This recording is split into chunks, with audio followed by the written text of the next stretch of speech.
They were told to close their eyes and not scream when the American doctors came. The whisper started at the front of the line and passed from woman to woman like a prayer, like a last rite, like the final words of the condemned sharing one piece of wisdom before the executioner arrived. Close your eyes and don't scream. 32 Japanese women stood in the Texas heat that September morning, convinced they were about to be dissected alive. The temperature had already climbed to 95 degrees by 9 in the morning, and the red dust hung in the air like a curtain between these women and their fate. September 15, 1945, Camp Swift, Bastrop County, Texas. 1 month after Japan's surrender.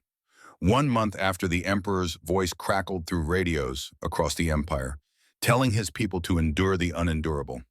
1 month after everything they had been taught, everything they had believed, everything they had sacrificed for, came crashing down in static and shame. And now they stood here, in the heart of enemy territory, waiting to die. The medical tent loomed ahead, its canvas walls rippling in the hot wind like the skin of some great beast breathing. Through the open flap, they could see metal tables gleaming under harsh lights, surgical instruments catching the sun, American doctors in white coats moving between stations with the casual efficiency of men who had done this work 1,000 times before. Everything they had been told was about to come true. Mary Bennett stood fifth in line. She was 23 years old, though she felt ancient, her fingers wrapped around a sharp stone hidden in the pocket of her torn dress. The stone was small enough to conceal, but sharp enough to matter. She had found it 3 days ago on the train platform in San Francisco, had tested its edge against her thumbnail, had felt it bite into the soft flesh. It would do if they strapped her down, if they brought out the surgical tools, if she saw the experiments beginning. She would use it. One quick motion across the wrist, deep enough to matter. Better that than whatever waited inside that tent. 5 months ago, Mary had been a telephone operator in Naha, Okinawa, routing calls for the Japanese military command. She had worn a crisp uniform. She had believed in victory. She had dreamed of becoming a teacher after the war, standing before classrooms full of children, sharing knowledge, building futures. 3 months ago, she had been hiding in limestone caves while American battleships turned her island into a nightmare of fire and steel. The ground shook constantly. The air tasted of smoke and death. She watched friends disappear into the chaos and never return. 6 weeks ago, she had been captured by United States Marines who looked at her with faces she could not read. They had not killed her. They had not tortured her. They had simply processed her through a facility and loaded her onto a ship.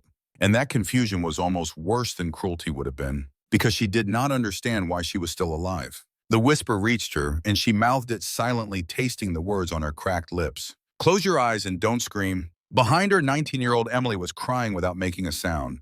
Tears cut clean tracks through the dust on her young face, but she made no noise. She had learned in the caves that noise attracted death. Her hand kept drifting to the small cloth bag at her waist, where she kept a razor blade wrapped in a handkerchief. Her insurance policy. Her way out if the pain became too much. Ahead of Mary Grace Anderson stood perfectly still. Her hands were clasped so tightly her knuckles had turned white. Grace was 32, a teacher, a mother. She had left 2 children with her aunt on the mainland before the invasion. A boy of 8 named Hiro, a girl of 5 named Yumi. Every night since her capture, Grace had prayed to see them again. Every morning she had woken knowing she probably never would. Mary wondered if Grace was thinking about them now, about whether they would ever know what happened to their mother in this place, about whether the last image they would have of her would be a fading memory of her face before she shipped out to Okinawa, promising to return soon. Near the middle of the line stood Dorothy. She was 35 years old, a communications officer from Kyoto, the daughter of an admiral who had gone down with his ship at Leyte Gulf. Even now, exhausted and defeated, she held herself with military bearing. Her torn uniform was buttoned correctly.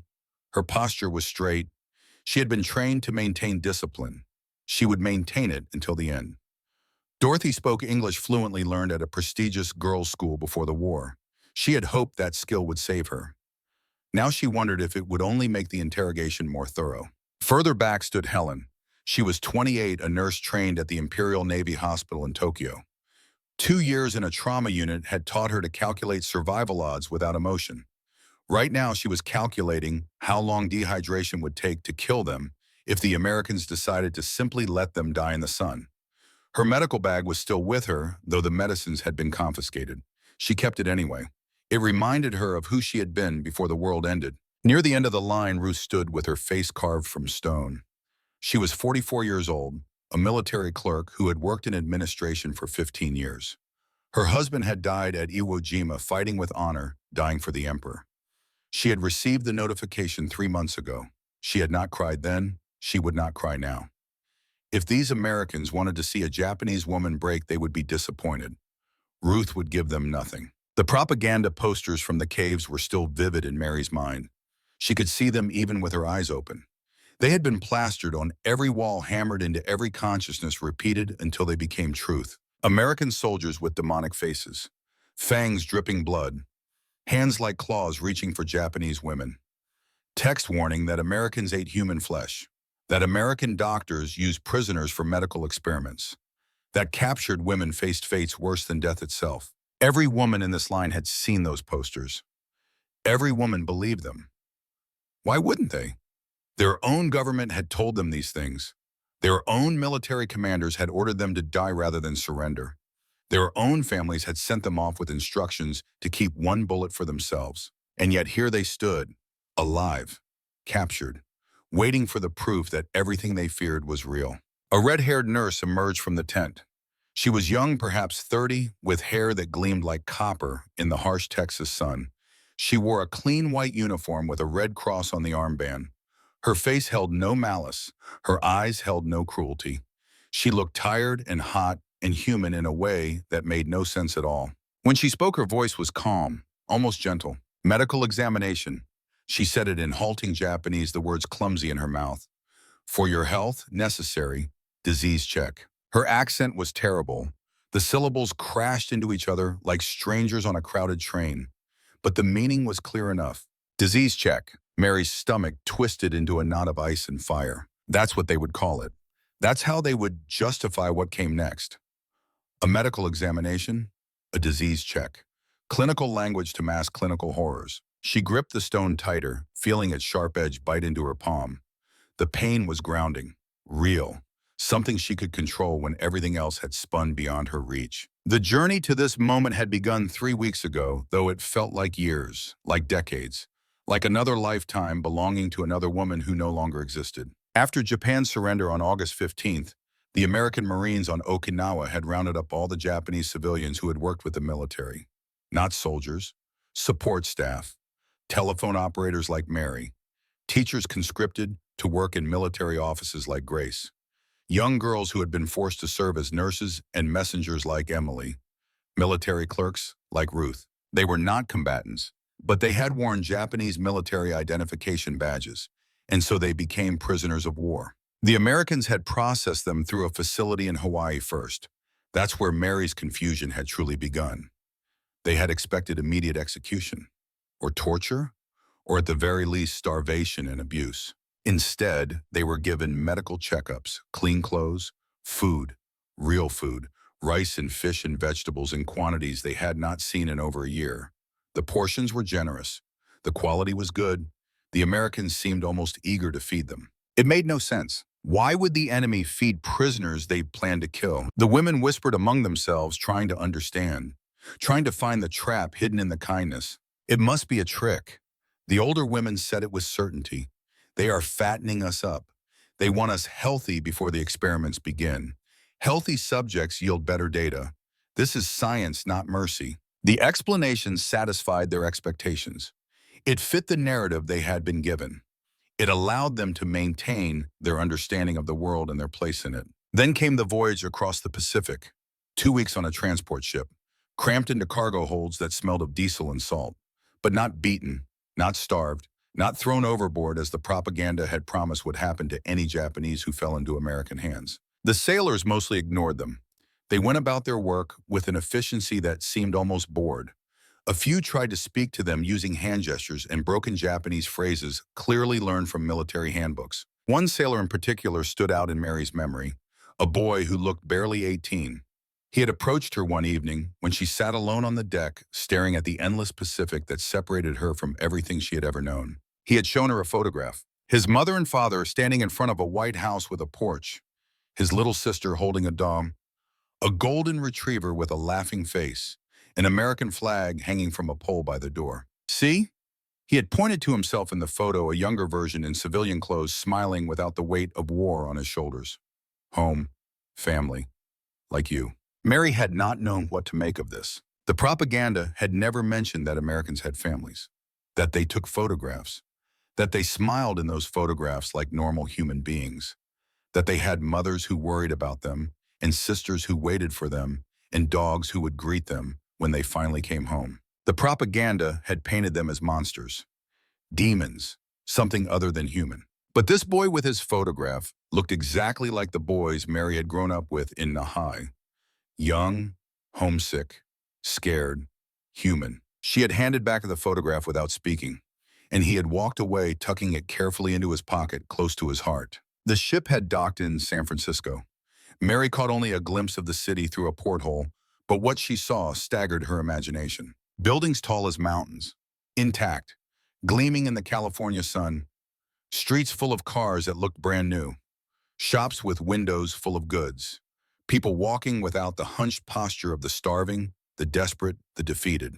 No bomb craters, no burned-out ruins, no starving refugees digging through rubble for scraps. The war had not touched this place at all. How was that possible? Japan had been fighting with everything it had, sacrificing everything, rationing rice to the point of starvation, sending children to work in factories, melting temple bells for bullets. And America looked like the war had been nothing more than a distant rumor, a minor inconvenience, an item in the newspaper between the sports scores and the weather report. This was the enemy, this giant, this colossus, this nation of impossible abundance that their leaders had told them Japan could defeat. From San Francisco, they took a train. 3 days and 2 nights across a landscape so vast Mary could not comprehend it. Endless plains that stretched to the horizon in every direction. Mountains that made Okinawa's hills look like children's toys. Fields of wheat and corn that went on for miles, perfect and golden and untouched by any bomb. Cities and towns flashing past the windows. All intact, all prosperous, all impossible. And then Texas. They arrived at Camp Swift on a hot afternoon. The train pulled into a siding near the town of Bastrop. American soldiers loaded them onto trucks and drove them through the main gate, while a guard checked paperwork with the casual efficiency of a man stamping tickets at a train station. The camp had been built during the war to house German and Italian prisoners, an American guard explained through a translator. Now those prisoners were gone, sent home or kept at other facilities. And the barracks were being used for Japanese civilians awaiting repatriation. Repatriation. The word hung in the air like a promise or a threat. You will go home eventually. The Americans said it like a fact, a certainty, but first processing, first medical examinations, first work assignments. Mary did not believe the repatriation part. Why would the Americans send them home? It made no sense. This had to be a delay tactic, a psychological game. Make them comfortable, make them lower their guard, make them compliant before the real horror began. Camp Swift sprawled across the Texas landscape like a small city. Rows of wooden barracks painted olive green, motor pools full of trucks and jeeps, administrative buildings with the American flag hanging limp in the still air. Guard towers at the corners of the compound, their machine gun posts dark against the bright sky. But Mary noticed something strange about those guard towers. The guards seemed more interested in smoking cigarettes than watching prisoners. They leaned against railings, chatting with each other, laughing at jokes she could not hear. One was reading a magazine. Another was playing cards with a companion. The fence was barbed wire, yes, but it looked almost decorative compared to the fortifications she had seen in Okinawa. It would keep people in, but it did not look designed to keep them afraid. Everything about this place felt temporary, casual, as if the Americans had not really decided what to do with them yet. The smell was the first thing that truly unsettled her. Not the smell of death or decay or fear. Not the copper tang of blood or the sweet rot of bodies left too long in the sun. The smell of food cooking, rich fatty food, meat frying in oil, bread baking somewhere nearby, coffee brewing with its dark earthy perfume. The scents drifted across the compound from a large wooden building with screened windows. A mess hall, a place where people ate regular meals at regular times like civilized human beings. Mary's stomach betrayed her with a loud growl. She had not eaten since yesterday morning, and her body did not care about propaganda or fear or dignity. It only knew hunger. The sounds were equally wrong. American voices raised in laughter.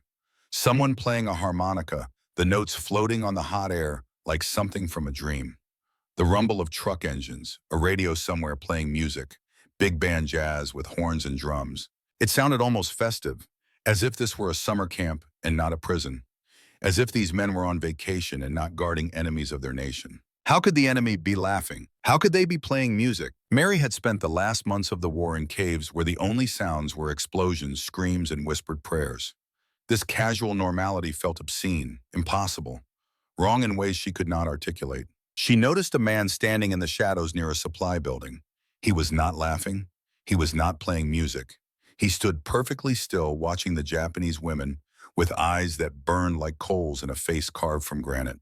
He was perhaps 38 years old, but he looked older. His eyes were sunken. His jaw were constantly grinding teeth against teeth. His hands were curled into fists at his sides. There was something broken in him. Something that had cracked under pressures she could not imagine and had healed wrong. He looked at them the way she had been taught Americans looked at Japanese. Like prey. Like something less than human. Like targets. He represented everything that propaganda had promised. And surrounded by all this inexplicable kindness, his hatred felt almost like a relief. Like confirmation that the world still made sense. At least one of them was a monster. Now she stood in line outside the medical tent, feeling the weight of that stone in her pocket. The sun beat down on her head. Sweat ran down her back, soaking through the thin fabric of her dress. The smell of antiseptic drifted from the tent, sharp and chemical, a medical smell. The smell that preceded operations and experiments and things too terrible to name. The red-haired nurse called the first woman forward, a woman in her 30s whose name Mary did not know. She went without resistance, her face blank, her eyes already dead. She had retreated to some internal place where pain could not reach her, a skill learned in the caves, a survival mechanism for situations beyond survival. The tent flap closed behind her. The remaining women waited, listening for screams, counting the seconds, preparing themselves, but there were no screams. The silence stretched out, minute after minute, until it became almost more frightening than screams would have been. What were they doing in there that required such silence? Finally, after what felt like hours but was probably only 10 minutes, the first woman emerged. Mary's breath caught in her throat. The woman was walking on her own. She was not bleeding. She was not crying. She was not being carried out on a stretcher or dragged by guards or wheeled away under a sheet. She looked confused, disoriented, as if she had expected one thing and received something completely different. In her hand, she clutched a small paper bag. What happened? The others crowded around her, voices urgent and hushed. What did they do? The woman shook her head slowly, as if trying to understand it herself, as if the words she was about to speak did not belong in the same universe as the fear they had all carried. They examined me. Her voice was quiet, wondering. They checked my eyes and throat and heart. They found an infection in my lungs. She paused. They gave me medicine. She held up the paper bag. Inside, through the paper, Mary could see the outline of a bottle. White tablets. Real medicine. Medicine for the infection, so I can heal. The explanation satisfied no one. It had to be a trick. The medicine was probably poison. Or maybe this woman was part of the deception. An actress planted to make them compliant. A collaborator paid to spread false hope. But the woman's confusion seemed genuine. Her hands were shaking as she held the paper bag. She looked at it like it might explode, like it might transform into a snake, like it was the most dangerous thing she had ever held. Because hope in this place was the most dangerous thing of all. The second woman was called, then the third. Each emerged after 10 or 15 minutes looking equally bewildered. One had bandages on her hands, clean white bandages wrapped with professional care. Another had received ointment for a skin rash that had been tormenting her for weeks. A third had been given vitamins and instructions to eat more protein. With each woman who emerged intact and cared for, the surreal atmosphere deepened. The propaganda had prepared them for torture. It had prepared them for death. It had not prepared them for this. The red-haired nurse emerged again and surveyed the remaining women. Her eyes settled on Mary. She gestured. You next. Mary's legs felt like water as she stepped forward. This was it. This was the moment. Her fingers found the stone in her pocket, wrapping around it like a lifeline. If they tried to strap her down, if they brought out surgical tools, if she saw the experiments beginning, she would use it. But before she could enter the tent, before she could discover what waited inside, the nurse did something unexpected. Instead of leading Mary to the examination area, she gestured to a different section of the tent, separated by a canvas partition. Through the gap, Mary could see large metal basins. And rising from those basins, impossibly, was steam, hot water. The nurse made washing motions with her hands, pantomiming scrubbing face and arms. She picked up a bar of white soap from a stack nearby and held it out to Mary. The soap was stamped with letters, ivory. Mary stared at it, unable to process what she was seeing. Clean first. The nurse's broken Japanese came again. Then examine. Clean, important for health. Mary took the soap. It was solid in her hand. Real. Heavier than she expected. It smelled clean and pure and nothing like the harsh military soap they had used in Okinawa when they had soap at all. The nurse led her closer to the basins. Mary could feel the heat radiating from the water. Her mind struggled to understand. Why would they give prisoners hot water and soap? What purpose could cleanliness serve before experimentation? What game were they playing? Other women were being led to the basins now. The canvas partition created a private area screened from the male doctors. The nurse demonstrated dipping her hands in the water, lathering the soap, washing her face and arms. Then she stepped back and gestured for the women to do the same. Mary approached the basin slowly, as if it might explode, as if the water might be acid, as if this simple act of bathing was the trap she had been waiting for. She touched the water with one finger. It was hot, actually hot, heated over fires outside and brought in just for this purpose. She had not felt hot water in 5 months, not since before the battle, before the caves, before the end of everything she knew. The temperature alone nearly broke her. She dipped both hands in, and the heat traveled up her arms, into her chest, into the cold center of her, where fear had lived for so long it had become part of her. Around her, other women were doing the same, tentatively at first, then with growing wonder, as if they had forgotten what warm water felt like, as if this simple sensation was the most luxurious thing they had ever experienced. The soap lathered in their hands, white foam that smelled clean and astringent. Real soap, good soap, American soap. Mary began to wash. She scrubbed her hands, her arms, her face. 5 months of cave dirt, of smoke and fear and desperation began to dissolve. She dipped her hair into the water and used the soap to work through the tangles. The water in the basin turned gray, then black. She was washing away the battle, washing away the caves, washing away the end of the world. Around her, women were crying, not from fear, from something else, something more complicated that had no name in any language. Emily was sobbing as she watched her young face crumpling as months of held tension finally released. Grace worked in silence, methodical, thorough, as if this simple act of cleanliness was a prayer. But Ruth stood apart. She refused to approach the water. "This is a trick," she said it loudly, wanting everyone to hear.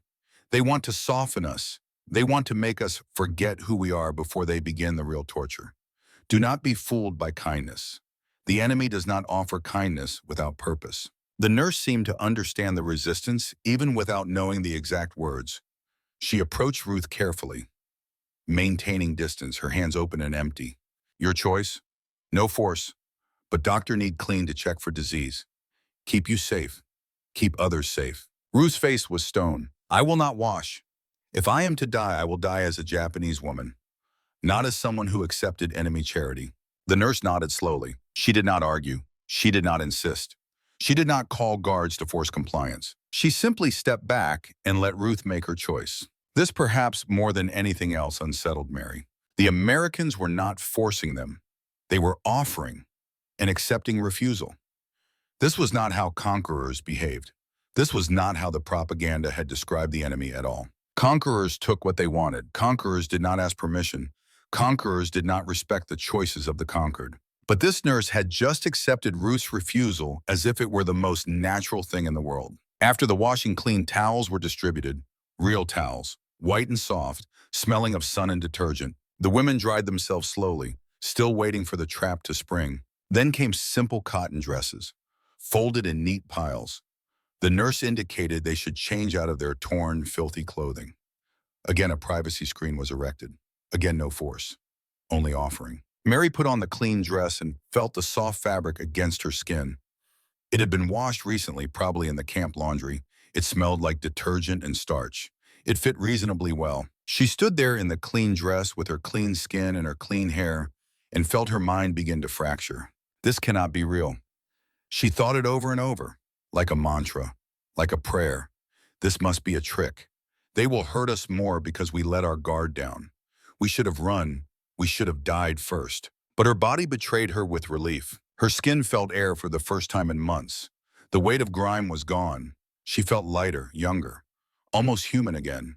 And that feeling terrified her more than torture would have. Because if the Americans could make her feel human, what did that say about everything she had been taught? The nurse gestured toward the examination area. One at a time, Mary was still first. She walked through the canvas partition into a space with cots, medical equipment, and 3 American doctors in white coats. One was a woman, tall, brown hair streaked with early gray, tired eyes that held no cruelty. The other 2 were men, older, with the weathered faces of people who had seen too much suffering and kept working anyway. The woman doctor smiled, actually smiled. The expression was genuine, reaching her eyes, crinkling the corners. "Hello," she said it in English first, then through a translator who stood nearby, a young Japanese-American woman. The words came in Japanese. "My name is Dr. Catherine Mitchell. I am going to check your health. This will not hurt. I promise." The translator introduced herself quietly. "I'm Barbara. I'm from Sacramento. My family was interned at Manzanar during the war. When the Army asked for volunteers to help with Japanese prisoners, I thought maybe I could bridge something. Help both sides see each other clearly." Her voice carried no bitterness, only quiet determination. Mary looked at her with new understanding. "You were imprisoned by your own country," Barbara nodded. "And now I'm helping former enemies of my country. War makes strange sense sometimes." Promises. The doctor was making promises. Mary stood frozen, her hand still in her pocket, still gripping the stone. Dr. Mitchell gestured to a cot. "Please sit. I need to examine your eyes first. Check for disease. Then throat, heart, lungs. Basic medical procedure." Basic medical procedure. The words were so ordinary, so bureaucratic. They seemed absurd in this context. Mary sat on the cot because she did not know what else to do. Her mind was screaming that this was the moment the torture would begin. But her body was exhausted from fear and simply surrendered to the inevitable. Dr. Mitchell approached with a small light. She held it up. "Look at me, please." Into the light. Mary looked, and the doctor shone the light into each eye, examining closely. Good pupil response. She murmured it to herself, making notes. No signs of jaundice, no indication of malnutrition-related vision problems. The light clicked off. "Now open your mouth, say ah." Mary opened her mouth. The doctor leaned in with a wooden stick, pressing her tongue down gently to look at her throat. The stick tasted like wood and nothing else. Not poison, not chemicals, just wood. "Throat is inflamed," Dr. Mitchell said it matter-of-factly, "probably from breathing dust and smoke in caves. I will prescribe medicine to help with that." Medicine. Again with the medicine. Mary's confusion grew with each passing second. The doctor moved to checking lymph nodes. Her fingers pressed gently against Mary's neck, under her jaw, behind her ears. Looking for swelling. The doctor explained through Barbara. "Signs of infection or disease. Your glands are slightly enlarged, but not dangerous." The touch was professional, careful, almost apologetic for the necessary invasion of personal space. Next came the stethoscope. The metal disc was cold against Mary's chest, even through the thin dress. "Breathe deeply, in, out, again, good." Dr. Mitchell listened with her eyes closed, concentrating. "Your heart rate is elevated, but that is normal given the circumstances. Lungs sound clear, no signs of tuberculosis or pneumonia. That is good news." Good.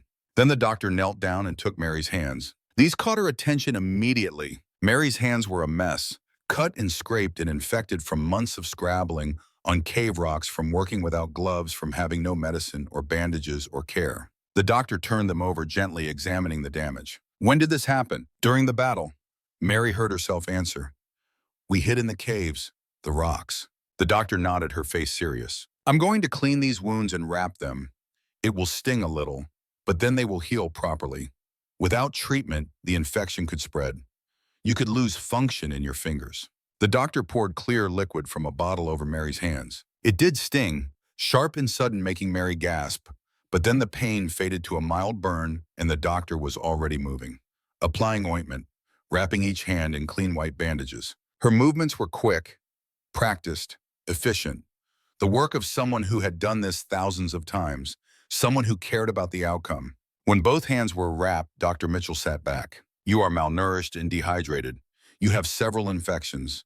but nothing that will not heal with proper care. She reached for a bag and began placing bottles inside. Vitamins, antibiotics for the infections, pain medicine if your hands hurt too much.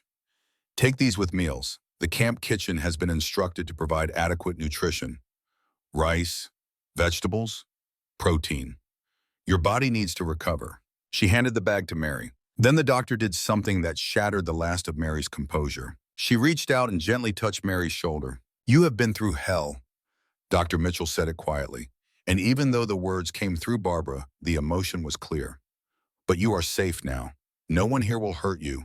I give you my word." She paused, and when she spoke again, her Texas accent became more pronounced, as if she wanted Mary to understand something personal. "I grew up on the Texas-Mexico border. El Paso. My father was a Texas Ranger. My mother taught school in Juarez. I learned early that people are people, no matter which side of a line they're born on. When the war started, I joined the Army Medical Corps, took care of American boys. Now I take care of Japanese girls. Same job, same oath. Do no harm." A word, the enemy's word. Mary took the bag of medicine with her bandaged hands and felt something crack inside her chest. This should not be happening. The enemy should be monsters. The enemy should be cruel. But Dr. Mitchell's tired eyes held only kindness, and her gentle hands had wrapped wounds that Mary's own side had ignored for months. The examination was over. Mary was let out of the tent, still clutching the medicine bag, her mind unable to process what had just occurred. Outside, the other women crowded around her. What happened? What did they do? Mary looked down at her bandaged hands, at the bag of medicine, at the clean dress she wore. "They examined me." She said it slowly, wonderingly. "They gave me medicine. They bandaged my wounds." She paused. They were gentle. The words sounded insane even as she said them, but the evidence was in her hands. The medicine was real. The bandages were real. The gentle touch had been real. And if all of that was real, then what did that mean about everything else they had been told? One by one, each woman went through the same examination. Grace emerged with cough syrup for her chronic cough. Emily came out with her foot wounds cleaned and bandaged, antibiotics prescribed. Even Ruth, who had refused to wash, was examined with patience and given medicine for an eye infection that had been tormenting her for weeks. With each woman who emerged intact and cared for, the surreal atmosphere deepened. They gathered outside the tent afterward. 32 Japanese women in clean dresses holding bags of medicine, looking at each other with expressions of complete bewilderment. Someone whispered the phrase from earlier, "Close your eyes and don't scream." But now it sounded hollow, foolish. They had closed their eyes, they had prepared to scream, and instead they had been washed, examined, and healed. "What does this mean?" Grace asked quietly. "Why would they do this?" Ruth had no answer now. Her certainty from before had cracked. She clutched her medicine bag like everyone else, evidence she could not deny. Emily still had her cloth bag with the razor blade, but her hands had stopped shaking. Mary looked down at her bandaged hands and felt tears begin to fall. "This is the cruelest trick of all." She said it quietly, "making us hope, making us think they might be human. Because if they are human, then what were we fighting? What did our fathers and brothers die fighting? What were all those deaths for?" The question hung in the Texas air, unanswered, perhaps unanswerable. A young American soldier appeared, barely 20 years old, with a face too young for the rifle he carried. He gestured toward a line of wooden buildings in the distance. "Barracks." He said it in careful Japanese, clearly learned from a phrase book. "You sleep there. Food soon. Come." The women followed because there was nothing else to do. They walked across the dusty compound, past American soldiers who glanced at them with curiosity, but no malice. Past the mess hall where the smell of cooking food made their stomachs clench with hunger. Past guard towers where the guards were smoking and talking rather than watching. Everything about this place contradicted everything they knew. The barracks were simple wooden structures painted olive green. Inside were rows of cots, each with a thin mattress, a pillow, and 2 folded blankets. At the foot of each cot was a small wooden box for personal belongings. The building had windows with screens to keep out insects. A ceiling fan hung still but could be turned on. The space was clean, swept, ready for occupants. The young soldier showed them the facilities using gestures and broken Japanese. He pointed to a nearby building. Bathroom, toilet, shower, water. He pointed to another building. Food, eat. Morning, noon, night. He held up 3 fingers to emphasize. 3 meals, every day. Then he said something that stunned them all. He pointed at the door of the barracks. "No lock. You stay here, but no lock. You need something, you ask guard. "Guard, help." And then he left, simply turned and walked away, leaving them alone in the unlocked barracks. For a long time, no one moved. They stood in the center of the room looking at the cots, at the door with no lock, at each other. Finally, Mary walked to one of the cots and sat down. The mattress gave slightly under her weight. It was thin, but softer than anything she had slept on in months, certainly softer than cave floors or transport ship decks. She lay back carefully, as if the cot might collapse. It did not.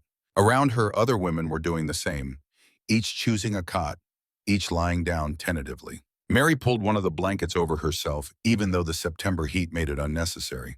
The weight of the blanket felt comforting, secure, like being held. She had not felt safe enough to sleep deeply in so long. Her body ached for rest, but her mind would not release its vigilance. As darkness fell and the sounds of the camp grew quieter, Mary heard soft crying from several cots. Someone was praying quietly in the corner. Buddhist sutras whispered into the night.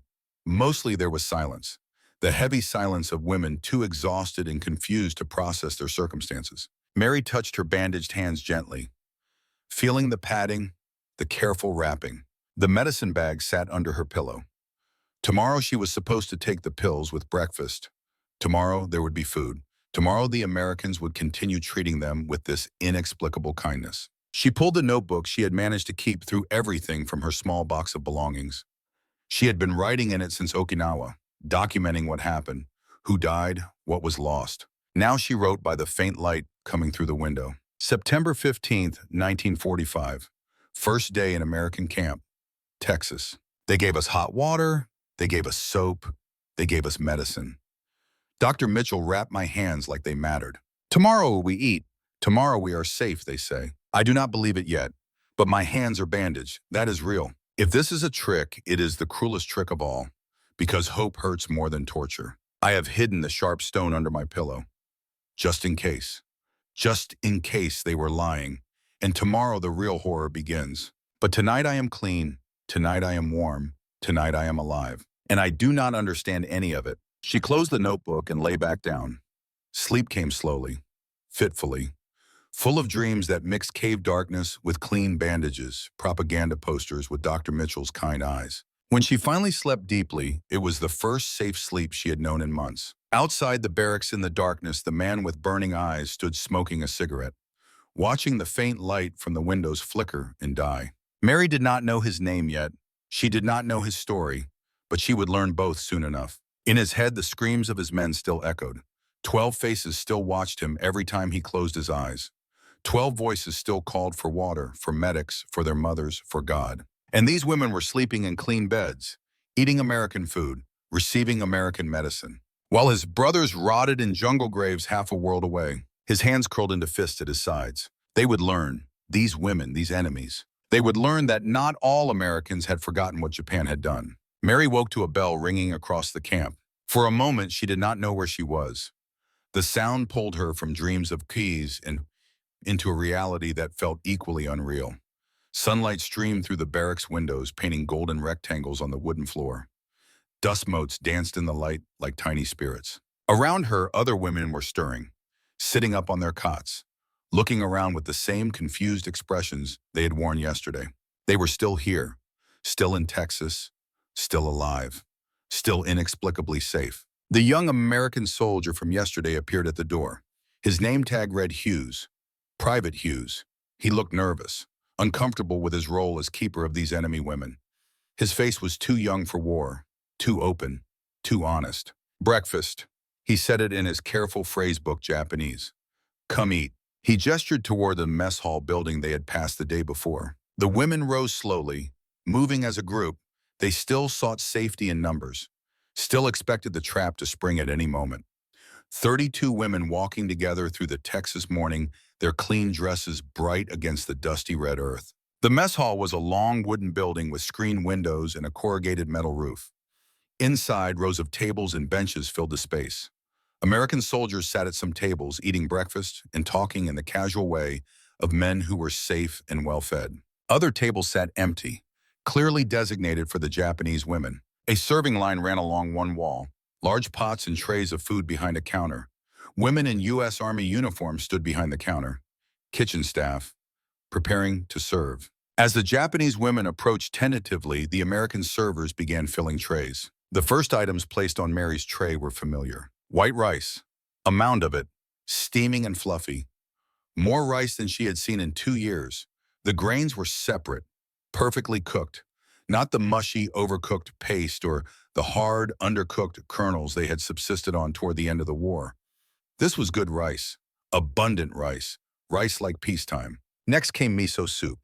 Mary could smell it before she saw it, the fermented, salty umami richness of real miso. Not the thin, weak substitutes made from whatever was available. This was actual miso soup with tofu cubes floating in it and green onion garnish on top.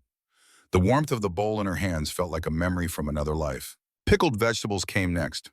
Tsukemono, daikon radish and cucumber. The salty, sour taste that every Japanese table held. How did the Americans know to make tsukemono who had taught them? Then grilled fish, small pieces of mackerel salted and charred. The skin crispy, the flesh tender. The smell triggered something deep in Mary's memory. Breakfast in her parents' house in Naha before the war destroyed everything. But then came something completely unexpected. 3 strips of meat, crispy, glistening, lying across the rice like bars of edible gold. The smell was unlike anything Mary had ever experienced. Smoky, salty, rich with fat, intoxicating in ways she could not explain. Bacon. The server said it in English, pointing to it. American bacon. Good, you try. Mary stared at the strips of meat. She had heard of bacon but never tasted it. It was not part of Japanese cuisine. It looked almost burned, but the smell cut through all the familiar Japanese food smells with something entirely foreign and overwhelming. Around her, other women were receiving the same tray, the same combination of familiar and strange. East meeting West on a metal plate in the middle of Texas. They sat at the empty tables as a group, still moving together, still protecting each other. For a long moment, no one touched their food. They looked at the trays in front of them, at this abundance, at this impossible breakfast. Mary's stomach was cramping with hunger, but her mind would not give permission to eat. This had to be drugged. This had to be poisoned. This had to be the trap. But then Grace picked up her chopsticks and took a small bite of rice. She chewed slowly, swallowed, waited. Nothing happened. She took another bite. Around the table, other women began to eat as well, tentatively at first, then with growing urgency as their bodies overrode their fears. Mary brought rice to her mouth. It tasted clean and perfect. The miso soup warmed her throat. The pickled vegetables made her eyes water with their sharpness. The fish was real fish, not paste, not scraps, actual fish with bones and skin and flavor. And then she tried the bacon. She picked up one strip with her chopsticks, brought it to her mouth, bit off a piece. The taste exploded across her tongue. Salt and smoke and fat and something sweet underneath. Maybe sugar, maybe maple. She could not identify it. The texture was crispy on the outside, but still had some chew, some substance. The flavor was so intense, so rich, so completely unlike anything in her experience that her eyes widened involuntarily. Emily, sitting next to her, had just bitten into her own bacon. The 19-year-old's face transformed. Her eyes got huge. She chewed slowly, as if trying to understand what was happening in her mouth. "It is," she started, then paused, then tried again. "It is so good." She said the words in Japanese, but the emotion needed no translation. Other women were having similar reactions. Some were crying while they ate, tears falling into their rice bowls. Mary could not tell if they were crying from the food, from the memories of home that the Japanese dishes triggered, from the strangeness of the bacon, from the simple fact of abundance after so much scarcity, or from all of it combined into one overwhelming experience. She felt her own tears starting. The bacon tasted like America, like power and wealth and casual generosity, like everything the propaganda had never mentioned. Grace had stopped eating halfway through. She was just sitting with her head bowed, tears dripping onto her tray, thinking perhaps of her children, of whether they had eaten breakfast this morning, of whether they were hungry while she ate this impossible meal. Even Ruth was eating. She ate with her face hard and angry, as if furious at herself for accepting this food. But she ate because her body gave her no choice. Private Hughes stood near the doorway, watching them eat. His young face held an expression Mary could not quite read. Not satisfaction exactly, not pity, something more complicated. He caught Mary looking at him and quickly looked away. as if embarrassed to be witnessing their private moment of need and gratitude and confusion. When breakfast was finished, when the trays were empty, and the women sat in stunned silence, Captain James Morrison entered the mess hall with several other officers. The women tensed immediately. This was it. This was when the kindness would end and the real purpose would reveal itself. The captain stood at the front of the room and waited for quiet. Barbara, the translator from yesterday, stepped forward. Captain Morrison began to speak, and Barbara translated his words into Japanese. Ladies, you will work while you are here. Nothing difficult. We need assistance in several areas: the hospital, the laundry, the supply depot, the kitchen. You will work 4 hours each day from 8 in the morning until noon. In return, you will be paid. Paid. The words seemed to hang in the air like something physical. Prisoners of war were going to be paid for their work. Mary looked around at the other women. All wore the same expression of disbelief. This had to be a mistranslation. Barbara must have said the wrong word. But Barbara repeated it. Paid. You will receive wages.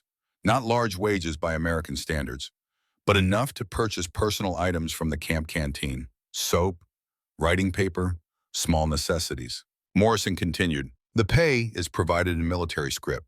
You can use this at the canteen to buy things you need. You will work 4 hours, then have lunch at noon. Afternoon is free time. Dinner at 6 in the evening. Lights out at 10. He paused and looked at them. Seriously, you are not slaves. You are not being forced to work without compensation. You will be treated according to Geneva Convention standards for prisoners of war. Does anyone have questions? No one asked anything. They were too shocked to formulate questions. Paid work. Free afternoons. Geneva Convention standards. These were not terms that fit with anything they had been taught about American cruelty. Work assignments followed. Those with medical training were sent to the hospital. Those who could read and write English were assigned to the supply depot. Helen was sent to the hospital. That evening, she returned to the barracks with a face pale from shock.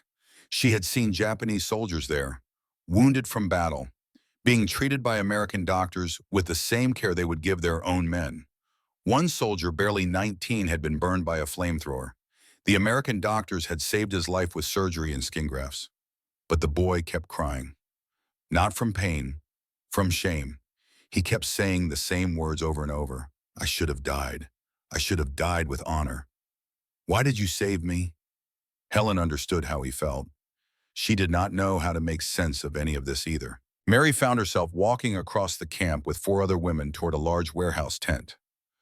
Private Hughes led them there, then handed them off to a middle-aged American soldier who stood near a desk at the front of the warehouse. He was tall, weathered, gray hair and a face that spoke of outdoor work and Texas sun. His eyes were tired but not unkind. His name tag read Sergeant T. Walker. As they approached, another soldier called from across the warehouse. Hey, Tex, we got another shipment rolling in. Walker raised a hand in acknowledgement. The nickname fit him perfectly. Everything about him spoke of this place. The drawl in his voice, the weathered skin, the way he stood like he owned the ground beneath his boots. These are your new workers. Private Hughes said it matter-of-factly. They read and write English. Captain says put them on inventory and labeling. Walker nodded slowly. Right. Let's see what they can do. His voice was deep, rough-edged, distinctly Texan in ways Mary was only beginning to recognize. He gestured for them to come closer to the desk. This is the inventory system. He explained it slowly so Barbara, who had accompanied them, could keep up. Every box that comes in gets logged. Contents, quantity, destination. Then we label it in English and Japanese so it can go where it needs to go. Some supplies go to American troops. Some go to Japanese civilians in other camps. Some go to the hospital. Everything has to be tracked so nothing gets lost. He showed them a clipboard with columns of numbers and items. You will learn this system. You will help maintain it. Understand. Mary looked at the inventory sheets. The system was logical, methodical. She could understand it. Yes, I understand. Walker assigned them each to different sections of the warehouse and set them to work checking inventory against shipping manifests. Mary found herself working near Walker's desk. As she checked boxes and made notes, she became aware of the sheer scale of American logistics. Box after box arrived on trucks throughout the morning. Food, medicine, clothing, equipment, tools, spare parts, office supplies, cigarettes, candy, magazines. The abundance was staggering. One entire pallet was chocolate bars, Hershey bars in brown wrappers, hundreds of them, just for soldiers to eat as treats. Mary thought of children in Japan who had not seen chocolate in years, who had not seen candy of any kind, who were eating grass and bark to survive. And here was an entire pallet of chocolate bars designated as supplemental rations for American troops who were already well fed. The contrast made her dizzy. This was the enemy, this giant with resources so vast that chocolate bars were an afterthought. Sergeant Walker noticed her staring at the chocolate pallet. That bothers you. It was not a question. Mary looked at him, unsure how to answer. He continued without waiting for her response. It should bother you. It's not fair. Japan has been starving for years. We have more food than we know what to do with. War is never fair. His directness surprised her. She had expected Americans to gloat, to rub their superiority in the faces of the defeated. But Walker just sounded tired. You're good at this work, he said it after watching her for another hour. You went to school. Mary nodded. In Naha. Before the war, I wanted to be a teacher. Walker pulled out his wallet and extracted a photograph. He handed it to Mary. The photo showed a young woman in graduation robes, smiling, holding a diploma. My daughter. Walker said it quietly. Sarah Ann. She's studying to be a teacher too, in California. He took the photo back and returned it to his wallet carefully. Mary stared at him. He had just shown her a photograph of his daughter, while Mary was the enemy, while Mary's people had attacked his country. It made no sense. Why would he do that? Why would he want her to know that he had a daughter who wanted to be a teacher, just like Mary had wanted to be a teacher? The war is over. Walker said it quietly. Maybe you can teach again when you go home. The word home landed heavy. Mary did not know if she had a home anymore. Naha had been destroyed, her family scattered or dead. But she nodded because she did not know what else to do. Over the following weeks, Mary returned to the supply depot every morning.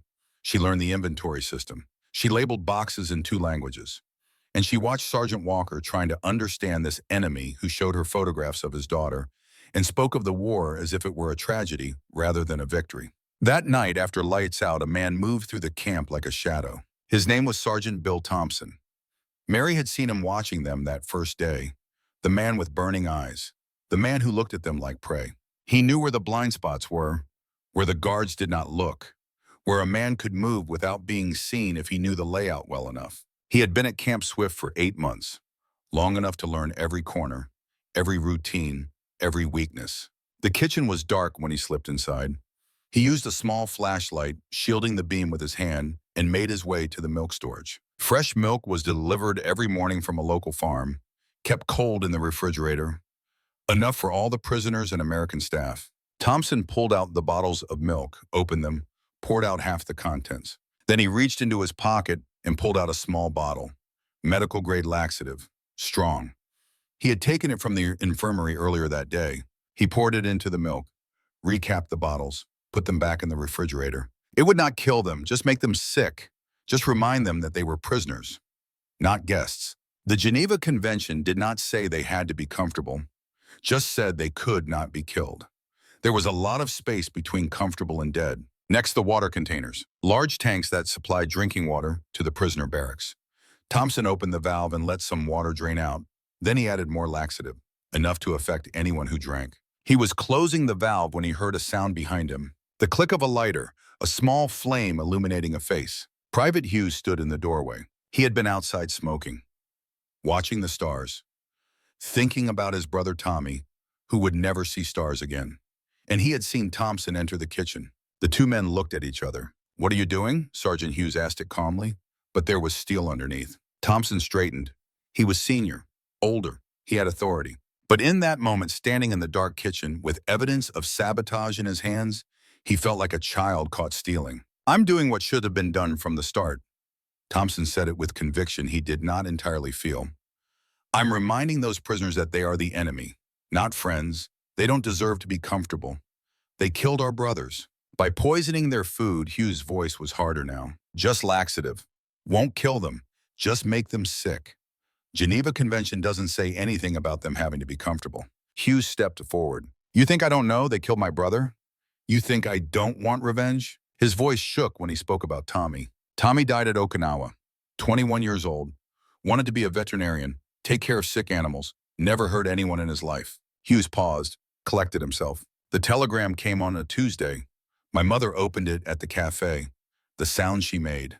I still hear it in my nightmares. My father closed the cafe for a week. We held a memorial, Half of Fort Worth showed up. Everyone had a story about Tommy. He looked directly at Thompson. I tried to volunteer for the front lines. Tried to get sent to Japan to kill the people who killed my brother. Commander refused. Saw the anger in my eyes and knew it would get me killed. Instead, I got assigned here. Kitchen duty. Cooking for prisoners. German mostly. Sometimes Italian. Men who seemed almost relieved to be captured. Men who ate American food with gratitude and played soccer in the evenings. Men who didn't kill Tommy, but now it's Japanese prisoners. Women. Maybe they're the ones responsible. Maybe they're a part of why Tommy never came home. Hughes stepped closer to Thompson. And I still won't poison them, because Tommy wouldn't want that. That's not who he was. He moved toward the water tank. My mother taught me something. Feed everyone who comes to your table. Feed them well. Feed them with love. Food is love made visible. These women are hungry. They're scared. They expected monsters and we gave them bacon. I won't become the monster they were taught we are. Thompson stood frozen, his hands trembling. They killed my brothers. He said it through tears that surprised him. Guadalcanal. My whole squad. 12 men. I heard them die calling for their mothers. And we have to feed these people cold milk. His voice broke. Hughes did not move to embrace him.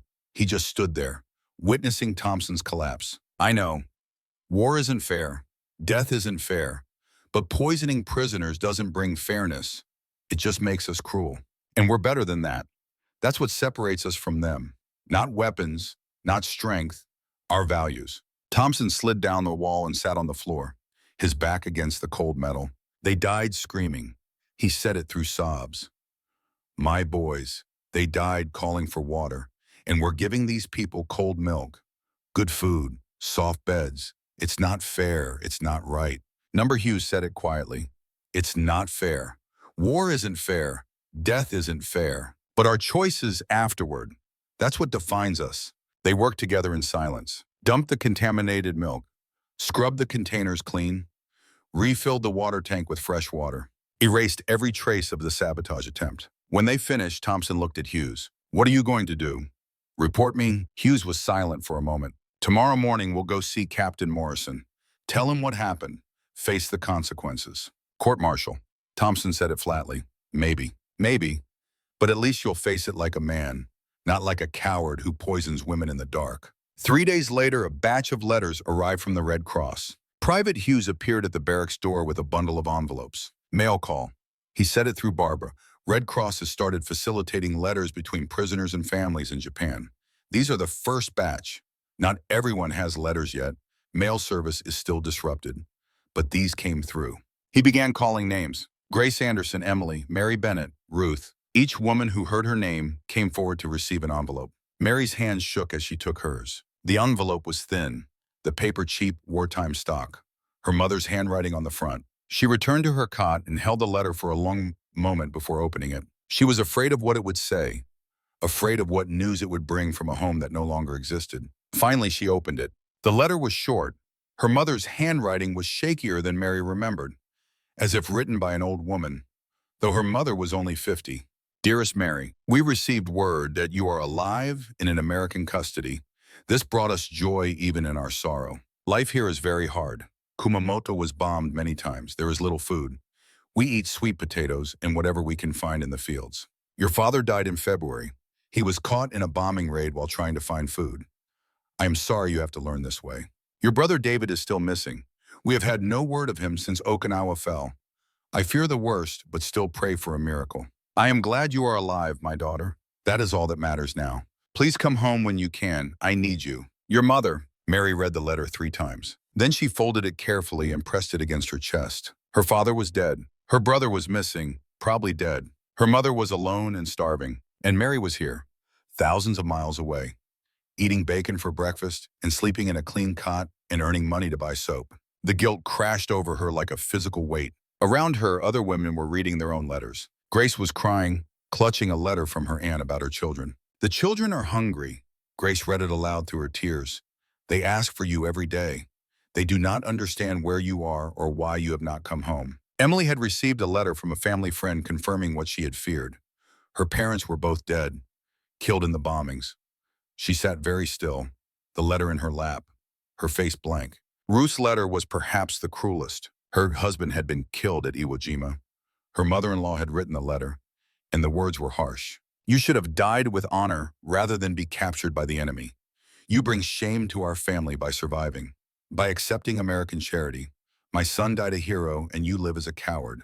Do not come home. You are no longer welcome here. Ruth read the letter aloud in a flat voice, then folded it and placed it carefully in her box. No one knew what to say. The silence stretched out, heavy with grief and guilt and impossible complexity. They were safe. Their families were suffering. They were eating well. Their families were starving. They were receiving medical care. Their families were dying of treatable diseases. The unfairness of it was crushing. 1 week later, another batch of letters arrived. Mary received one that was not from her mother, but from an official source. Red Cross notification. She opened it with shaking hands. Inside was a single sheet of paper with typed information. Name David Bennett. Status alive. Location POW camp, Manzanar, California. Condition stable. Receiving medical care. Allowed to send and receive mail. David was alive. Her brother was alive. Not missing, not dead. Alive in California. Being cared for by Americans just like she was being cared for in Texas.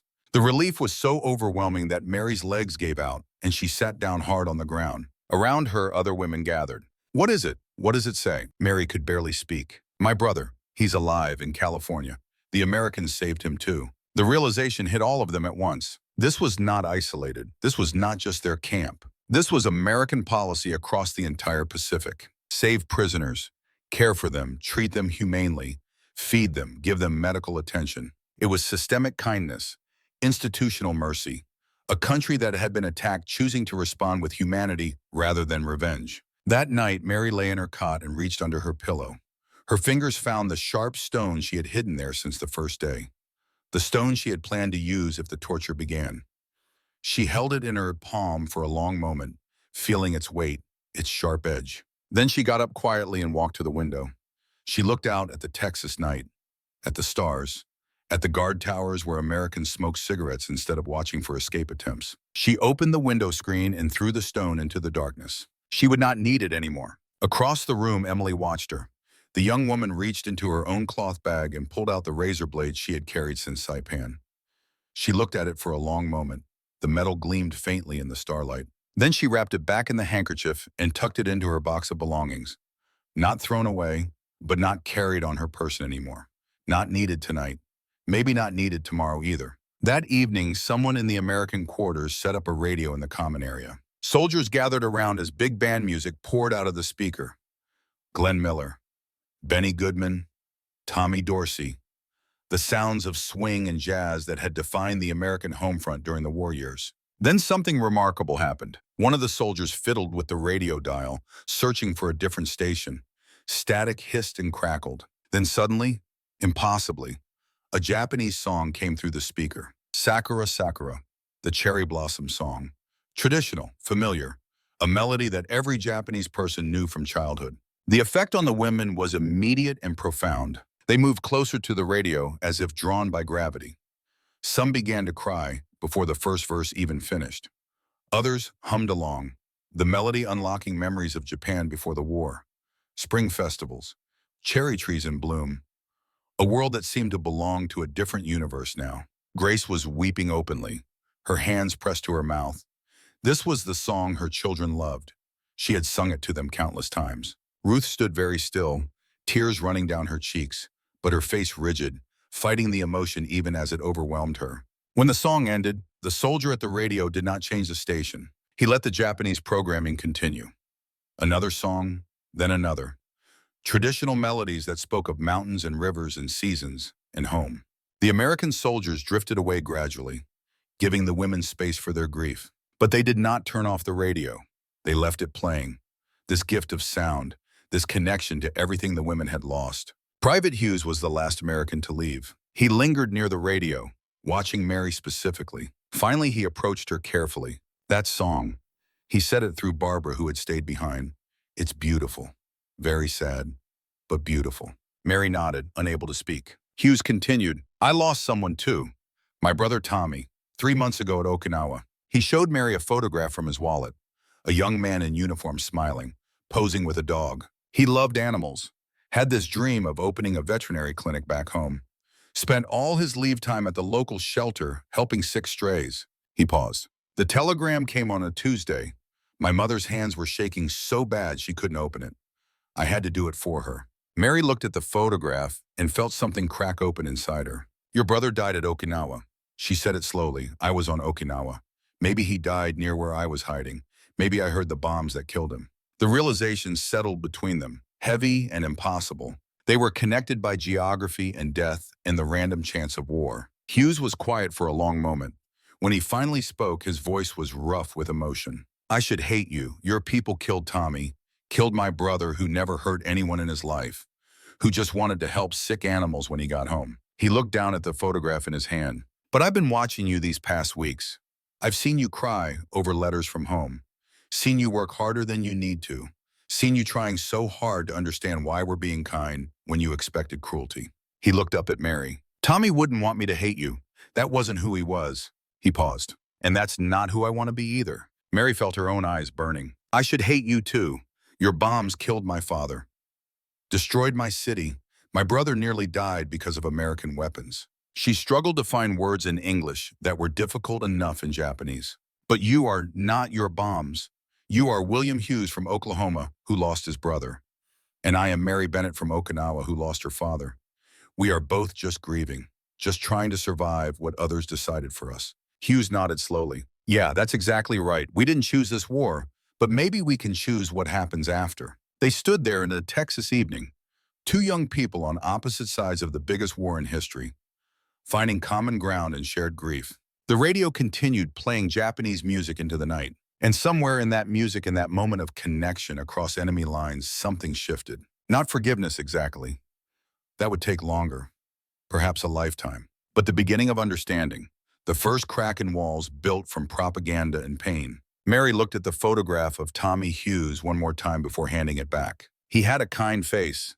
She said it quietly. Your brother, he looks like he would have been good with animals. Hughes tucked the photograph back into his wallet, close to his heart. He was. He really was. They stood together in silence as the music played on, cherry blossoms and mountain streams and memories of home flowing through the Texas night. And for the first time since the war began, Mary felt something other than fear. She felt hope. Part 3. Open your eyes. The morning after the radio played Japanese music, Sergeant Bill Thompson and Private William Hughes stood outside Captain Morrison's office. Thompson had not slept. His eyes were red. His hands still trembled. But he stood straight, ready to face whatever came next. Hughes knocked on the door. Come in. They entered together. Captain James Morrison sat behind a desk covered with paperwork, maps on the walls, photographs of military operations. A framed picture turned away from visitors that Thompson knew contained a photograph of a little girl. Morrison looked up, saw Thompson's face, saw Hughes standing beside him like a witness. Something happened. Morrison said it as a statement, not a question. Thompson swallowed hard. Sir, I came to confess an attempted sabotage of the prisoner food supply last night. Morrison's expression did not change. He leaned back in his chair. Explain. Thompson told him everything. The laxative in the milk, the contaminated water, the intention to make the Japanese women sick as a form of revenge for Guadalcanal. Private Hughes stopped me. Thompson concluded, we cleaned everything. No one was harmed. Morrison was silent for a long moment. Then he stood and walked to the window, looking out at the camp, at the barracks where the Japanese women slept, at the mess hall where they ate breakfast, at the medical tent where they received care. My daughter died at Pearl Harbor, Sergeant. Thompson's head snapped up. Sarah. Morrison continued, his voice flat, controlled. 7 years old. She was at the Naval Hospital that morning, bringing cookies to wounded sailors. A piece of shrapnel from a secondary explosion went through the hospital wing. He turned to face Thompson. My wife never recovered. She took her own life in 1943. So yes, Sergeant, I understand your hatred. I carry it every day like a stone in my chest. But I also understand this. Hating those women does not bring Sarah back. Making them sick does not change anything. It only proves that they were right about us, that we are the monsters their propaganda described. Morrison sat back down. You will face court-martial for attempted sabotage. That is unavoidable. But I will recommend leniency based on combat trauma and the fact that no one was harmed. He looked at Hughes. Private, you acted correctly. You prevented a mistake and protected the honor of this unit. I will note that in your record. Thompson swallowed. Sir, I'm sorry. I let my pain turn me into something I hate. Morrison nodded slowly. That is what war does. It turns good men into things they do not want to become. The question is whether you can find your way back. He paused. Dismissed. Both of you, report to your duties. As they left the office, Thompson stopped in the hallway. Hughes, the younger man turned. Thank you for stopping me, for not letting me become that. Hughes nodded once. Tommy would have wanted me to. They went their separate ways, but something had shifted between them.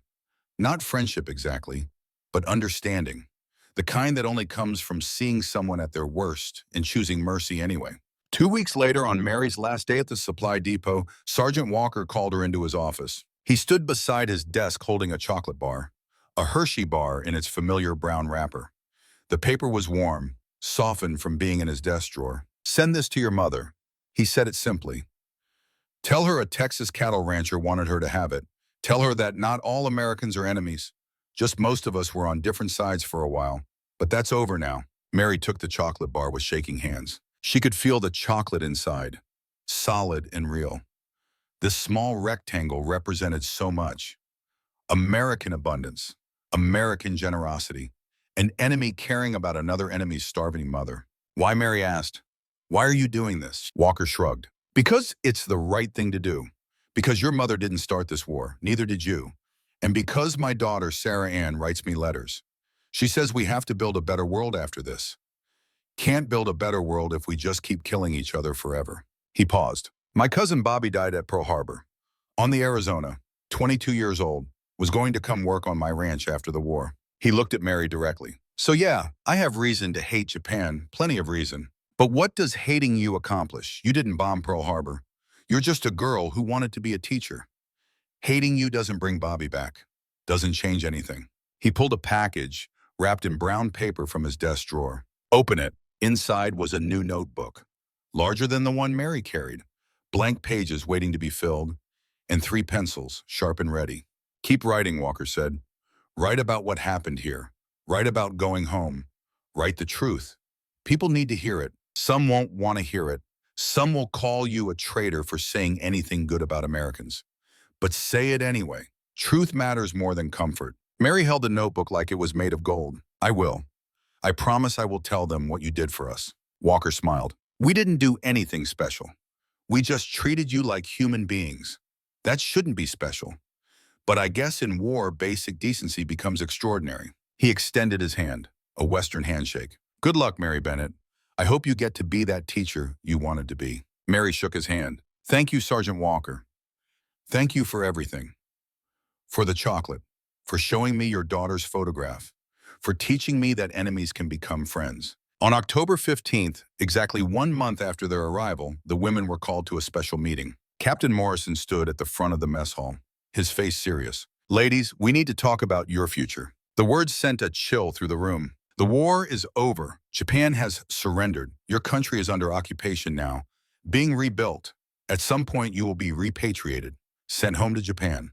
Home. The word carried so much weight. Home to what? To rubble. To starving families, to shame. But before that happens, Morrison continued, we want to give you a choice. A choice. Prisoners were being given a choice. We need civilian workers to help with reconstruction efforts in Okinawa and eventually on the mainland. The work would be voluntary. You would be paid fair wages, not prisoner wages. You would have more freedom, though you would still be under our authority until the occupation ends. He paused. Or you can choose to go home now. We are arranging transport for civilians who want to return to their families immediately. The choice is yours. No one will be forced to work for us. No one will be punished for choosing to go home. Take until the end of the week to decide. That night, the barracks was filled with urgent conversation. Ruth was adamant. I am going home. I will not work for the enemy. No matter how they have treated us, I am Japanese. Japan is my place. Emily spoke quietly. If I go home now, what will I find? My house was destroyed. My parents are dead. What kind of life waits for me there? She paused. But at least it's Japan. At least it's home. Grace had a different concern. My children are waiting. I have to go home. But I'm afraid. Afraid they won't understand why I survived. Afraid they'll be ashamed of me. Helen, the nurse, spoke next. I'm staying. The hospital needs nurses. Japanese wounded are still being brought in. If I can help them, if I can bridge the gap between Americans and Japanese, maybe I can do some good. Dorothy nodded. I'm staying too. I can be useful here. My English can help with translations. And I'm not ready to face what waits at home. Not yet. Everyone looked at Mary. She had been quiet through dinner and through the first hour of debate. Now she pulled out the small notebook from Texas and looked at all the entries she had made over the past month. I have been writing everything down. She said it slowly. Every kindness, every moment of confusion, every time reality contradicted what we were taught. I have a record here of a month spent with the enemy, a month that destroyed everything I believed about them. She closed the notebook. I am going home, not because I hate the Americans, not because I am ashamed I survived, but because someone needs to tell the truth. She looked around the circle. Someone needs to say that the Americans treated us with dignity, that everything we were told was a lie. She paused. If we all stay here, if we all hide in Texas working for them, who will tell the people in Japan the truth? The words settled over the room. Mary was right. Someone had to witness. Someone had to carry the truth back. Grace nodded slowly. You're right. I will go home too, to my children, and I will tell them what happened here. Ruth, who had been silent, finally spoke. I will go home, but I don't know if I can tell the truth. I don't know if anyone will listen. They will listen eventually. Mary said it with conviction. The truth always finds a way. On October 20th, 1945, trucks carried 22 Japanese women away from Camp Swift. Mary looked back at the camp through the dusty rear window. She could see Walker standing outside the supply depot, hand raised in farewell. She could see Dr. Mitchell near the hospital tent. She could see Private Hughes by the gate, these Americans who had shown her mercy when she expected cruelty, who had given her hope when she expected death, who had proven that enemies could be human. The journey back to Japan took 3 weeks. Ship to California, ship across the Pacific. The women spent the voyage writing letters, preparing themselves for what waited at home. Mary filled page after page of her new notebook, documenting everything, making sure the truth would survive, even if she did not. When the ship docked in Japan, Mary saw immediately how much worse the devastation was than she had imagined. The port city had been heavily bombed, buildings collapsed or burned, the docks crowded with refugees, displaced civilians, orphaned children. American soldiers were everywhere, part of the occupation force. They directed traffic, distributed supplies, managed the crowds. The sight of American uniforms on Japanese soil was jarring, even though Mary had just spent a month surrounded by those same uniforms. Japanese civilians looked at the Americans with a mixture of fear, resentment, and desperate hope. These were the conquerors, but they were also the ones with food and medicine. Mary understood that complexity now in a way she never could have before Texas. She took a train south toward Kumamoto. The journey showed her the full scope of the destruction. City after city had been bombed. The countryside was little better. Even there, people looked thin and desperate. Children pressed against the train windows, begging for food. She found her mother living in a single room in what had once been a school building. The house they had lived in was gone, destroyed in a bombing raid. Her mother looked 20 years older than her actual age, bent, her hair almost completely white. But when she saw Mary, she collapsed to her knees and wept. My daughter's alive. They held each other for a long time. Then Mary pulled out the package she had brought, soap, medicine, and the chocolate bar from Walker, still wrapped carefully. Her mother stared at the items. Where did you get these? The Americans gave them to me. Mary said it carefully. When I was in the camp. They treated us well. Her mother's face changed, became hard. You accepted gifts from the enemy. You should have died rather than be captured. That's what a Japanese woman should do. Die with honor. The words cut deeper than any blade. Mary felt her carefully maintained composure crack. The Americans didn't give us a chance to die, Mother. They just kept saving us. They gave us hot water and soap and medicine and kindness. Everything we were told about them was wrong. Her mother looked away. Don't say such things. It's treason. People will hear you. They'll think you're a collaborator. Mary's voice was firm. It's truth, and I'm going to keep saying it, because someone has to. The lies killed Father. The lies nearly killed David. The lies destroyed Japan. I will not keep lying just because the truth is uncomfortable. Her mother was silent for a long moment. Then she said quietly, your brother wrote to me from California. He said the same things you're saying, that the Americans treated him well, that everything we were taught was wrong. She looked at Mary. I don't know what to believe anymore. Everything I knew is gone. The emperor said we were divine. The government said we couldn't lose. The military said the Americans were demons. All lies. All of it. Not all lies, Mary said it gently. Japan is still our home, our language, our culture, our family. Those things are real. But the idea that we were superior, that conquest was our destiny, that enemies were not human, those were lies. And we have to stop believing them. Her mother began to cry, quiet tears that spoke of decades of propaganda finally crumbling. I'm glad you're alive, she whispered. I'm glad you came home. Even if I don't understand everything, even if it frightens me, I'm glad. Mary held her mother and felt something settle inside her. This was why she had come home. Not to bring comfort, not to pretend everything was fine, but to bring truth. Hard truth. Painful truth. Truth that could build something better than lies ever could. The months passed slowly. Mary helped her mother survive in occupied Japan. She saw American soldiers distributing food, medicine, supplies. She saw Japanese children learning to play baseball from American troops. She saw the same pattern she had experienced in Texas playing out across an entire nation. The enemy showing mercy, choosing reconstruction over revenge. In 1948, 3 years after her return, Mary achieved her dream. She became a teacher at a school in Kumamoto. On her first day, she stood before a classroom of children who had grown up during the war. Children who had been taught the same lies she had believed. Children who needed the truth. I'm going to tell you about my experience during the war, she began, and it's going to challenge everything you think you know. But I need you to listen, because the truth is the only thing that can prevent this from happening again. She told them about Okinawa, about the caves, about the capture, about expecting torture and receiving kindness instead, about hot water and soap and bacon and chocolate, about Dr. Mitchell wrapping her hands, about Walker giving her a chocolate bar for her mother, about Private Hughes who lost his brother but chose mercy over hate, about coming home and being rejected for speaking truth. The students listened in stunned silence. Some looked skeptical, others looked frightened, a few looked angry, but they all listened. And that was what mattered. The truth was being told. The next generation was hearing it. Over the years, Mary taught thousands of students. She never stopped telling her story. She never stopped emphasizing the same message. Enemies are human. Mercy is stronger than vengeance. Truth is more important than comfortable lies.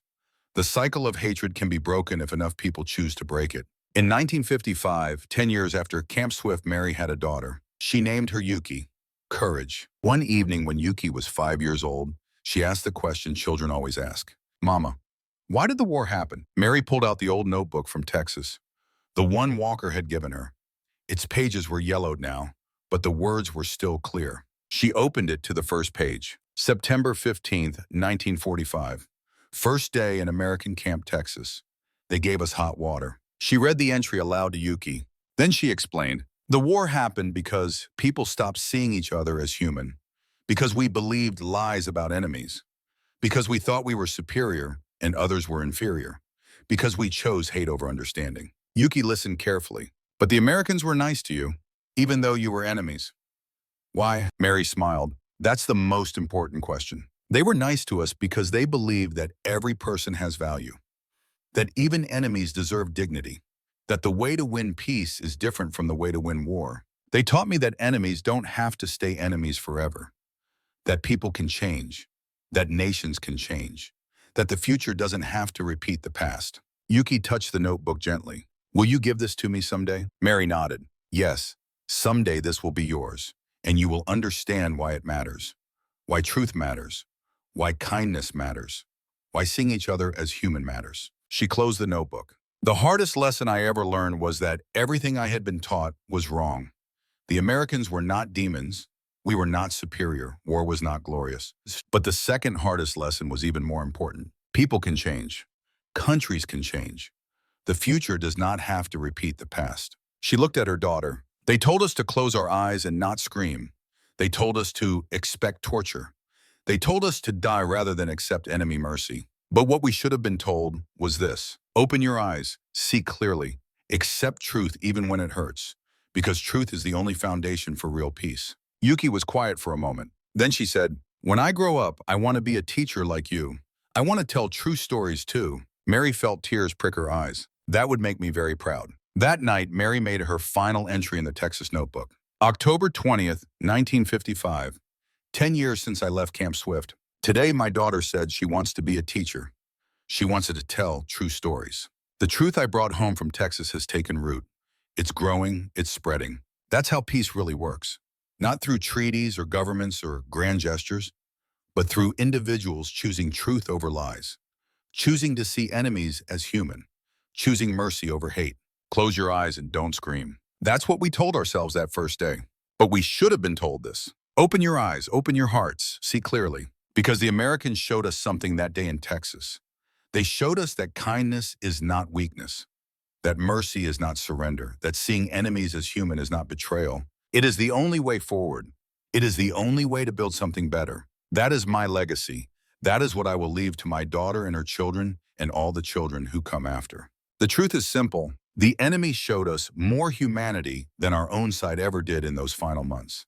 That's painful to admit, but admitting it is the only way to build something better. That's what I learned in Texas. That's what I'll teach until my last breath. Open your eyes, see clearly, choose truth, choose mercy, choose to be human to each other. That's how wars end. That's how peace begins. That's how the future becomes different from the past. She closed the notebook for the last time. Outside the window, the Kumamoto night was quiet. Stars scattered across the sky like promises. Somewhere in Texas, Sergeant Walker was probably working his ranch under those same stars. Dr. Mitchell was probably treating patients. Private Hughes was probably living the life his brother Tommy never got to live. They had given her more than hot water and soap and medicine. They had given her a different way to see the world. A better way. A way built on human dignity rather than national pride. On mercy rather than vengeance. On truth rather than propaganda. That was the real victory. Not the military victory that ended the war, but the personal victory that could prevent the next one. The victory of choosing to see enemies as human. The victory of accepting uncomfortable truth. The victory of building bridges instead of walls. Mary looked at her daughter sleeping peacefully in the next room. Yuki would grow up in a different Japan. A Japan that was learning slowly and painfully to see the world differently. A Japan that was building something new from the ashes of the old. And someday Yuki would tell this story to her own children. And they would tell it to theirs. And the truth would keep spreading, keep growing, keep changing hearts and minds across generations. Close your eyes and don't scream. That was fear speaking. Open your eyes and see clearly. That was courage. And courage, Mary had learned, was not about dying for your country. It was about living for the truth, even when the truth hurt, even when the truth was rejected, even when the truth made you an outcast. Because the truth was the only thing worth fighting for, the only thing worth dying for, the only thing worth living for. Mary Bennett, once a frightened girl hiding in Okinawa caves, now a teacher in post-war Japan, had found her truth in the most unlikely place. In the mercy of enemies, in the kindness of conquerors, in a prison camp in Texas where Americans proved that humanity could survive even the worst of wars. That was the story she would tell until her last breath. That was the legacy she would leave. That was the truth that would outlive her. Open your eyes. See clearly. Choose mercy. Be human to each other. That's how wars end. That's how peace begins. That's the only way forward.